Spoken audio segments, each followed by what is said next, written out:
श्री स्वामी समर्थ. स्वागत आहे तुमचं माझ्या युट्यूब चॅनल मध्ये. आजचा दिवस तुम्हाला खूप छान सुख समाधानाचा जाऊ देत ही स्वामींच्या चरणी प्रार्थना करते आणि आज या नवीन व्हिडिओला सुरुवात करते. तर बघा माझ्या ताई दादांनो, येत्या 10 जून वार मंगळवारला या दिवशी आलेली आहे वटपौर्णिमा आणि वटपौर्णिमेच्या दिवशी फक्त एक काम आपल्याला आवर्जून करायचं आहे, ते म्हणजे गाईला एक वस्तू जी आहे तर ती खाऊ घालायची आहे. ही वस्तू खाऊ घातल्याने जेणेकरून घरातील सर्व अडचणी संकटे संपून 24 तासात आपल्या मनातील इच्छा पूर्ण होतील, मुलांच्या अडचणी संपतील आणि आपल्या आयुष्याचं सोनं झाल्याशिवाय राहणार नाही. असा हा अतिशय अत्यंत प्रभावशाली उपाय आपल्याला वटपौर्णिमेच्या दिवशी आवर्जून करायचा आहे. आता हा उपाय कशा पद्धतीने करायचा आहे, कोणत्या वेळेमध्ये करायचा आहे आणि कोणती वस्तू आपल्याला वटपौर्णिमेच्या दिवशी गाईला खाऊ घालायची आहे याविषयीची संपूर्ण माहिती आजच्या या नवीन व्हिडिओमध्ये मी तुमच्या बरोबर शेअर करणार आहे. त्यामुळे तुम्ही हा व्हिडिओ कुठेही स्किप न करता शेवटपर्यंत नक्की बघा. चॅनलवरती तुम्ही जर हा व्हिडिओ पहिल्यांदा बघत असाल तर चॅनलला आवर्जून सबस्क्राईब करा आणि असेच नवनवीन माहितीपूर्ण व्हिडिओ बघण्यासाठी समोरील बेल आयकॉनलाही प्रेस करा. त्यामुळे काय होईल, जेव्हा कधी मी नवीन व्हिडिओ अपलोड करेल तर सर्वात अगोदर त्याचं नोटिफिकेशन तुम्हाला मिळेल आणि तुम्ही एकही व्हिडिओ मिस करणार नाही. कारण आपल्या हिंदू धर्मात वटपौर्णिमेला खूप अनन्यसाधारण असं महत्व आहे.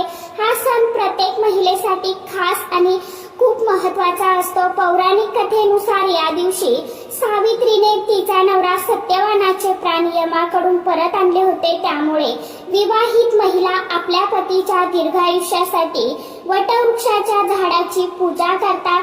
यंदा वटपौर्णिमा जी आहे तर ती 10 जूनला साजरी केली जाणार आहे. सकाळी 11:30 पासून ते वटपौर्णिमेच्या पूजेला सुरुवात होणार आहे आणि दुसऱ्या दिवशी 11 जूनला 1:03 ही वटपौर्णिमा तिथी जी आहे तर ती संपणार आहे. वटपौर्णिमेच्या दिवशी सकाळी 11:55 पासून ते दुपारी 12:51 पर्यंत वटपौर्णिमेच्या पूजेचा जो शुभ मुहूर्त आहे तर तो असणार आहे. वटपौर्णिमेच्या दिवशी ब्रह्ममुहूर्तावरती पूजा करणे खूप शुभ मानलं जातं. वटपौर्णिमेच्या दिवशी महिलांनी सकाळी लवकर उठावं, त्यानंतर स्नान करून आपली रोजची नित्य देवपूजा करावी. त्यानंतर वटपौर्णिमेच्या दिवशी वडाच्या झाडाची पूजा करावी. यासाठी धूप, दीप, वात, तेल, आपली काडीपेटी, अगरबत्ती, हार, फुले, पूजेचं ताट, 5 फळं, शृंगाराचं सामान, वडाला बांधण्यासाठी धागा, हे सामान आपल्याला लागणार आहे पूजेसाठी. या दरम्यान काही साडी नेसू नका. या दिवशी उपवास करणं खूप शुभ मानलं जातं. यंदा वटपौर्णिमा ही 10 जूनला असल्यामुळे या दिवशी प्रत्येक महिलेने उपवास जो आहे तर तो करायचा असतो. आता आपल्या पद्धतीने आपल्याकडे ज्या पद्धतीत उपवास करतात त्या पद्धतीने उपवास करावा. काही ठिकाणी वडाच्या झाडाची पूजा केली की त्यानंतर उपवास जो आहे तो सोडला जातो. काही ठिकाणी संध्याकाळपर्यंत उपवास सोडला जातो. काही ठिकाणी दुसऱ्या दिवशी सकाळी हा वटपौर्णिमेचा उपवास सोडला जातो. तुमच्याकडे जशी प्रथा असेल, जशी पद्धत असेल त्या पद्धतीने तुम्ही उपवास जो आहे तर त्या पद्धतीने सोडू शकता, काही हरकत नाही. त्यानंतर वटपौर्णिमेच्या दिवशी आपल्याला जे हे काही प्रभावी उपाय असतात, सेवा असतात तर त्या आवर्जून करायच्या असतात. वटपौर्णिमा हा सण खूप महत्वाचा सण असतो. पौर्णिमा ही तिथी माता लक्ष्मीला समर्पित असते. पौर्णिमेला आपण जी काही सेवा, काही उपाय करतो तर ती माता लक्ष्मीला प्रसन्न करण्यासाठी अतिशय अत्यंत फलदायी ठरू शकते. त्याचं फळ हे आपल्याला नक्कीच मिळत असतं. फक्त कुठेही मनामध्ये आपल्याला किंतु परंतु जो आहे तर तो येऊ देता कामा नये. आपल्याला हे सर्व उपाय जे आहेत तर ते करायचे असतात. तुम्ही खूप कष्ट करताय, मेहनत करताय, परंतु तरीही तुमच्या कष्टाला, मेहनतीला फळ मिळत नसेल, घराची, मुलांची, पतीची प्रगती होत नसेल, घरामध्ये सतत अडचणी, अडथळे, समस्या येत असेल, घरामध्ये काहीतरी वाईट शक्तींचा प्रभाव हा तुम्हाला जाणवत असेल, घरामध्ये आलेला पैसा घरामध्ये टिकत नसेल, सतत तो कुठे ना कुठे या ना त्या कारणाने खर्च होऊन जात असेल, अशा ह्या ज्या काही तुमच्या अनेक समस्या आहे आणि त्याचबरोबर मुलांची विषयांच्या संबंधित मुलं अभ्यास करतात, परंतु तरीही त्यांच्या अभ्यासामध्ये पाहिजे तसं त्यांना यश मिळत नसेल, नोकरीमध्ये त्यांना यश मिळत नसेल, अशा तुमच्या अनेक समस्यांसाठी तुम्हाला हा जो उपाय आहे तर तो करायचा आहे.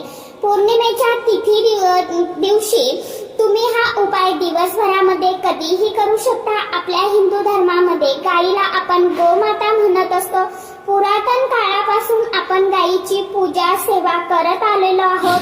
गाय जी आहे तर ती गायीची उत्पत्ती जी आहे तर ती समुद्र मंथनातून झालेली आहे आणि त्यामुळेच गायीला खूप अनन्यसाधारण असं महत्व देण्यात आलेलं आहे. तर आता ही पूजा आपल्याला कशा पद्धतीने करायची आहे, त्याचबरोबर तुमच्या आजूबाजूला कुठे काय नसेल तर तुम्ही हा उपाय कसा करावा हे देखील आपण समोर व्हिडिओमध्ये बघणारच आहोत. तुमच्या मनामध्ये एखादी इच्छा आहे, मग ती इच्छा तुमची धनप्राप्तीसाठी असेल, कर्जमुक्तीसाठी असेल, नोकरी प्राप्तीसाठी असेल, त्याचबरोबर घरामध्ये तुम्हाला काहीतरी अनेक अडचणी येत असेल, घरामध्ये सतत भांडण, कटकट, वादविवाद, कलह होत असेल, त्याचबरोबर तुमच्या ज्या काही अनेक समस्या आहेत त्यासाठी तुम्हाला हा जो उपाय आहे तर तो करायचा आहे. तुमच्या आजूबाजूला कुठे गाय नसेल तर प्रत्येकाच्या देवघरामध्ये गायीची मूर्ती, गाय वासरांची मूर्ती जी आहे तर ती असतेच असते. तर तिथे देखील तुम्ही हा जो उपाय आहे तर तो करू शकता. या उपायासाठी सर्वात प्रथम आपल्याला काही नियमांचं पालन करायचं आहे. बघा, उपाय करत असताना मनामध्ये आपल्याला शंका कुशंका येऊ देऊ नका. त्याचबरोबर पौर्णिमेच्या तिथीच्या दिवशी आपल्या घरातील ज्या काही वाईट शक्ती असतात ना तर त्या दूर करण्यासाठी आपल्याला आपल्या घराची स्वच्छता करून घ्यायची आहे. घरातील जाळे जळमट जी असेल तर ती काढून घ्यायची आहे. घर आपल्याला सुशोभित आणि सुंदर नीटनेटकं स्वच्छ करून घ्यायचं आहे. त्याचबरोबर फरशी पुसत असताना आपल्याला त्या पाण्यामध्ये चिमूटभर हळद टाकायची आहे, खडे मीठ थोडंसं टाकायचं आहे, गोमित्र टाकायचं आहे, लिंबूचा रस थोडासा टाकायचा आहे आणि त्या पाण्याने आपल्याला फरशी पुसून घ्यायची आहे. जर आता गर्भवती महिला असतील तर त्यांनी वडाच्या झाडाची पूजा जी आहे तर ती करू नका. शक्यता करू शकता पण जो सुती धागा असतो, जर गर्भवती गरोदर महिला असतील तर त्यांनी वडाच्या झाडाची पूजा जी आहे तर ती करू शकता, पण जो सुती धागा असतो तर तो त्यांनी वडाच्या झाडाला गुंडाळू नका. त्याचबरोबर या दिवशी जर घरामध्ये पिरियड्स असेल, सुतक असेल तर या दिवशी तुम्ही फक्त उपवास करू शकता, परंतु तुम्हाला वडाच्या झाडाची पूजा जी आहे तर ती करता येणार नाही. साडी नेसत असताना तुम्ही लाल किंवा हिरव्या रंगाची, गुलाबी रंगाची, जांभळ्या रंगाची, केशरी रंगाची साडी जी आहे तर ती नेसू शकता. तुम्ही निळ्या आणि पांढऱ्या रंगाची जी साडी आहे तर ती चुकून सुद्धा नेसू नका. त्याचबरोबर काळ्या रंगाची साडी सुद्धा आपल्याला या दिवशी चुकूनही नेसायची नाही. बांगड्या घालत असताना त्यामध्ये तुम्हाला काही महत्वाचे नियम जे आहेत तर ते देखील पाळायचे आहे. त्यामध्ये सर्वात प्रथम तुम्ही काचेच्या लाल किंवा हिरव्या रंगाच्या बांगड्या घालू शकता, पण मेटलच्या बांगड्या, प्लास्टिकच्या बांगड्या चुकून या दिवशी आपल्याला हातामध्ये घालायच्या नाही. या सर्व नियमांचं पालन हे आपल्याला वटपौर्णिमेच्या दिवशी आवर्जून करायचं आहे.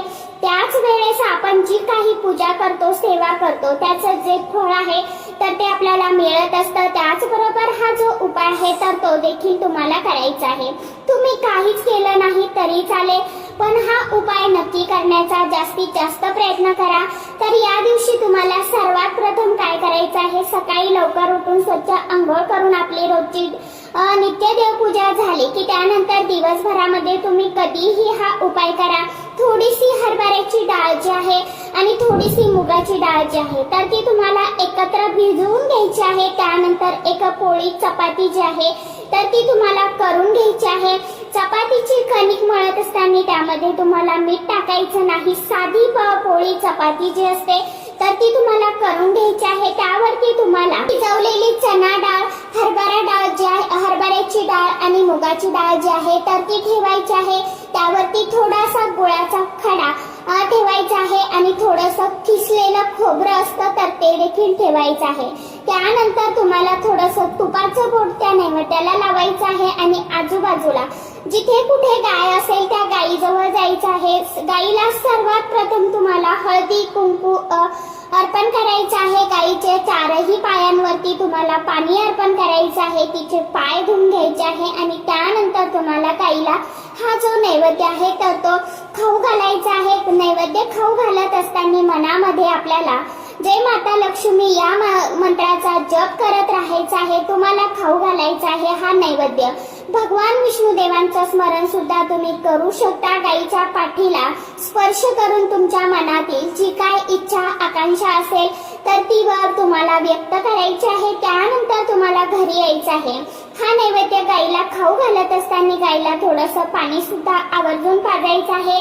तर अशा पद्धतीने तुम्हाला सांगितल्याप्रमाणे हा जो उपाय आहे तर तो करायचा आहे. आता जर तुमच्या आजूबाजूला कुठे गाय नसेल तर आपल्या देवघरामध्ये जी गाय वासराची मूर्ती असते तर तिच्या समोर हा छोटासा नैवेद्य तयार करून तुम्ही तिथे ठेवू शकता. काहीची व्यवस्थित गायीची व्यवस्थितपणे पूजा प्रार्थना करून नैवेद्य ठेवायचा आहे. त्यानंतर हा नैवेद्य तुम्ही पशु पक्ष्यांना खाण्यासाठी देखील आपल्या टेरेसवरती गच्चीवरती पत्र्यावरती ठेवू शकता.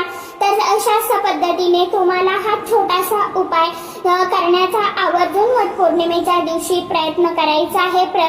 उपाय करून बघा, नक्कीच तुम्हाला त्याचा जो लाभ आहे तर तो बघायला मिळेल. घरातील सर्व अडचणी संकटे संपून 24 तासात आपल्या मनातील जी काय इच्छा आहे तर ती पूर्ण होतील. मुलांच्या अडचणी संपतील.